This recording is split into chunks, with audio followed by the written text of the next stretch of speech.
অধিকাংশ মানুষ যদি নোটাতে ভোট দেয় তাহলে ইলেকশন কি বাতিল হয়ে যাবে? না, এমন কিছুই হয় না। নোটা যার পুরো কথা নান অফ দ্য অ্যাবভ। এটি ইভিএম মেশিনের একটি বিকল্প যা ভোটারদের প্রার্থীদের কাউকে পছন্দ না হলে অসন্তোষ প্রকাশের জন্য অধিকার দেয়।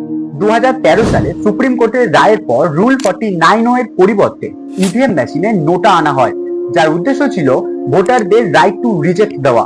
কিন্তু বাস্তবে একটা বড় সমস্যা আছে, যেটা হলো ধরুন 1000 জন ভোটার আছে, তাদের মধ্যে 900 জন নোটা চাপলো আর 100 জন একজন প্রার্থীকে ভোট দিল, তাহলে এই ক্ষেত্রে সেই প্রার্থী কিন্তু বিজয়ী হবে। মানে নোটা যদি সবচেয়ে বেশি ভোটও পায় তাহলে কিন্তু নির্বাচন বাতিল হবে না, আবার নতুন করে ভোটও হবে না। এনডিটিভি রিপোর্ট অনুযায়ী গত কয়েক বছরে নোটাতে প্রায় 1 কোটি মানুষ ভোট দিয়েছেন। তাহলে প্রশ্ন হচ্ছে, নোটা কি সত্যি কোনো শক্তিশালী প্রতিবাদ? একটা কথা মনে রাখবেন, দুটি খারাপের মধ্যে সবচেয়ে কম খারাপকে বেছে নেওয়াই একজন বুদ্ধিমানের কাজ। তাই ভোট দেওয়ার আগে ভাবুন, নোটা নাকি অন্য কোনো অপশন।